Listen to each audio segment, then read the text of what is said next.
welcome to Lee Anderson's Real World. I'm Lee Anderson, the Reform UK Member of Parliament for Ashfield. And this week in the Supreme Court, it was decided by a top judge that, get this, a woman is a woman. And here to discuss this tonight, we've got political commentator Chloe Dobbs, and our left in the corner is Matthew, wait for it, not Stadlen, Matthew Torbit. Thanks for coming, Matthew. You're our far left in the corner. We'll start with you first. Yeah, what's happening, mate? This day and age, it's had to go to the Supreme Court to decide that a woman is a woman.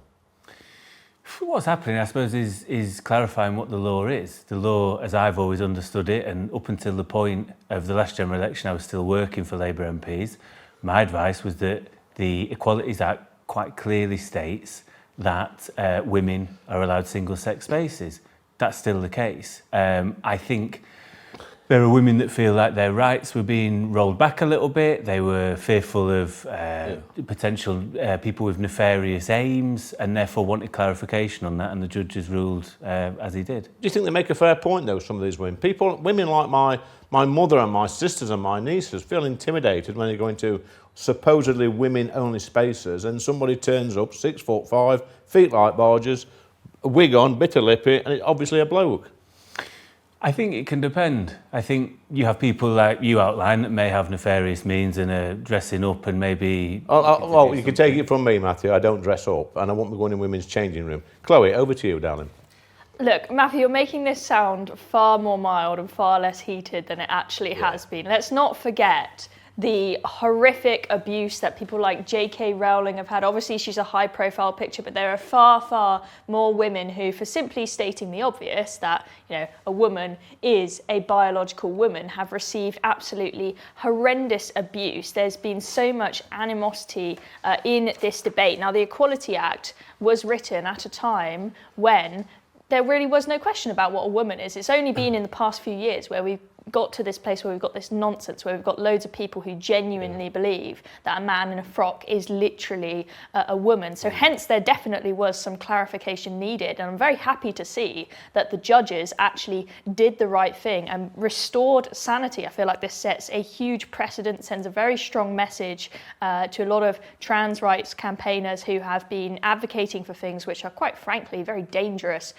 to women. And I was very worried, given we've seen a lot of scary cases of judges acting as lefty activist judges recently, especially when it comes to deportations, the chicken nuggets case and all the rest of it. So I was very nervous about the decision, but this is good. You know what, Matthew, when I was born, I'm fairly sure the midwife, you can't call them midwives anymore, there's another name you need to call them, but the midwife at the time said to my dad, "Congratulations, Mr. Anderson, you've got a boy."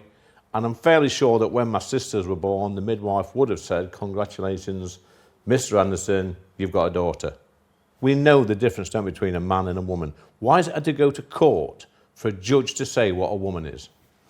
I think because people have felt, like I said earlier, that their rights are being trampled upon, and because there's a lot of confusion whether trans people should or shouldn't be allowed in certain sports, and ruling bodies haven't had the courage, I would say, to make a decision on that.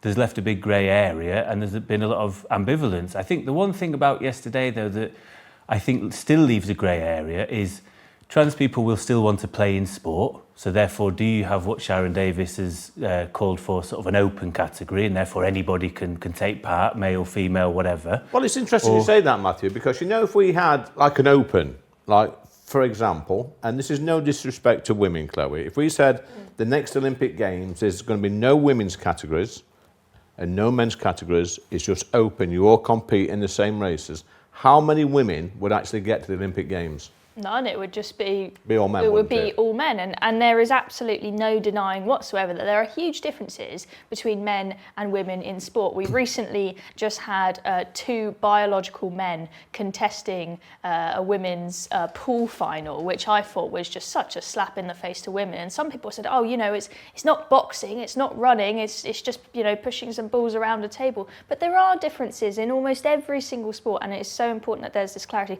I think, you know, referring to what governing bodies for sport are going to do, what politicians are going to do, what the NHS are going to do, and whatnot. I think they're probably having a sigh of relief right now, because people like Keir Starmer have probably been quite frustrated not knowing what to do about this issue. Same for sporting bodies, because they don't want to upset everybody. But now they've got something to go on from an independent judge where they can say, look, I didn't decide this, but this is the precedent that has been set. And so I think you will see governing bodies of sport now feeling like they've got the courage, because of that precedent being set, to say, no, the women's category is for women. I'm sure you'll have some sports where maybe they have, an ambiguous category in the middle, or others where they say you have to compete in the men's category if you're a trans woman. But I think that women are going to see their sports, their single-sex spaces and whatnot protected in future. Okay, Matthew, what do you think about what Club has just said?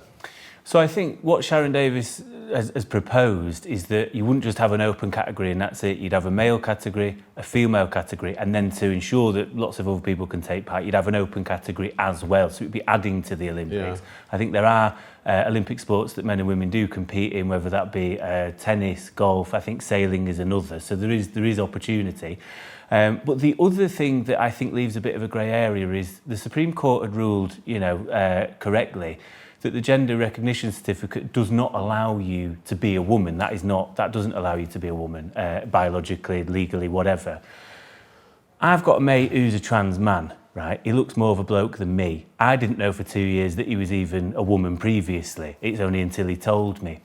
So if that's the case, does that mean he would have to, by the law, go into a female changing room? Because I think that would make people feel just as uneasy. And I'm not to put Chloe on the spot, but if you've got a bearded fella who's 6'3", who actually was born a woman, where does that leave us as well? So I think it leaves a few more unanswered questions. Well then, Chloe, that's a good one to come back on. Yeah, I think there are some areas where there is no straightforward answer, and I think you'll probably see a lot more places where you've got the men's loos, you've got the women's loos, and then you've got a gender neutral loo. I think that you've got, the vast majority of places, pretty much everywhere, has a disabled toilet, right, separate to the men's and the ladies anyway. Oh, but then you're going to say, are you going to label transgender people as disabled? I'm not going to label them as disabled, right? There's nothing wrong with having, a disabled loo also has on it gender neutral as well. Or you have two loos, which maybe previously were two disabled loos, and now one of them's a disabled loo, one of them's a gender neutral loo.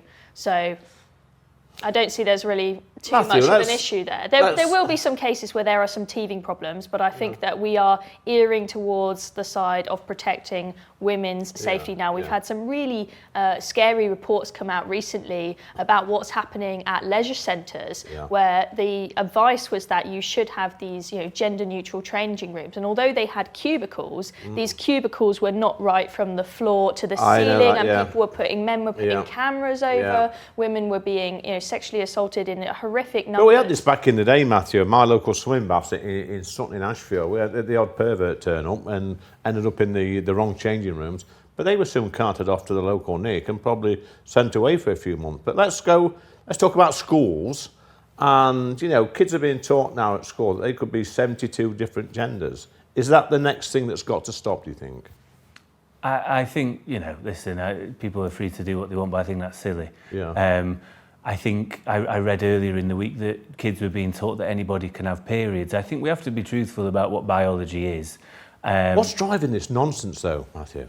I don't know, because it's a very small percentage of the population to have a lot of attention for. Well, it's not a small percentage of some of the MPs that I work with in Parliament. Ask some of them, can a woman have a penis? And they can't answer you. Oh, I mean trans people in general. You're talking about 0.5% of the population, which, I don't know whether the media plays its part. We had 6,000 media headlines about trans people last year. I think most people wouldn't ever come across a trans person unless they read about it. So I think the schools thing is interesting, but also I think if I was taught about it, it wouldn't make me trans. I'm a straight fella and always would be. You could put me in genderless clothes, I'd still be a straight fella today. So I think unless you already Yeah, but have you're doubts getting on a about- little bit, Matthew. Obviously not Well- as old as me. But when you're 5, 6, 7, you're impressionable, and you trust adults, you trust teachers to tell you the truth, and you know, and point in the right direction. And you might be a little bit confused. You're experimenting with who you are at that age. You know, I mean, when I was 5 and 6 years old, I wanted to be a pilot. I wanted to be a footballer. I wanted to be a soldier. I wanted to be all these things. But you know, when you grow up, you develop and you find something else. So you're very impressionable at that age. I think you are impressionable, but again, I think I was who I was, and therefore it was never going to affect me. Who's to say it would affect anybody else? Would if it affected you? Well, Chloe, what did you want to be when you were 6-year-old?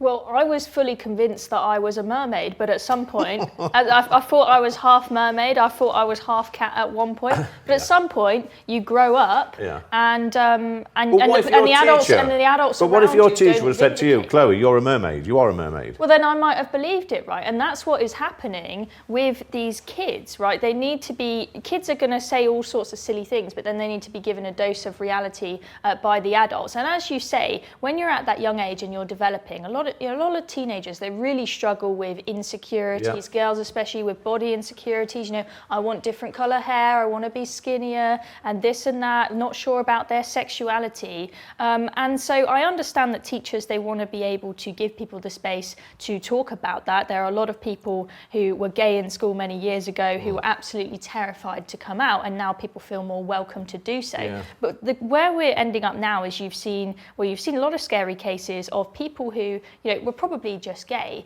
being told, actually, no, you're a different gender. Here are some puberty blockers. Let's irreversibly change your body, when they're actually nowhere near ready for that. It's dreadful, isn't it? Yeah, and it's really confusing a lot of children. That we need to give children self-confidence, but actually I think they're knocking people down. And I think that it often reinforces gender stereotypes, okay? We got to an era where we said, okay, if you're a woman and you don't like dresses and you don't like pink and you rather have jeans and you rather have short hair, that's absolutely fine. You do what you want, you're a free individual. But now you've even got these nutcases on TikTok who say, oh, I'm going to get by the way, the nutcases aren't here to defend themselves, but carry on, Chloe. Oh, I've got these gender neutral, I've got these pink clothes and blue clothes, and I'll give them to my kid. And if the kid picks the blue one, that means it's a boy. And the same It's thing, Chloe, reinforcing you're right. gender You know, stereotypes, just because, right? and I've said this before, just because a little girl kicks a football, it doesn't mean that she wants to be a man or a bloke or a boy.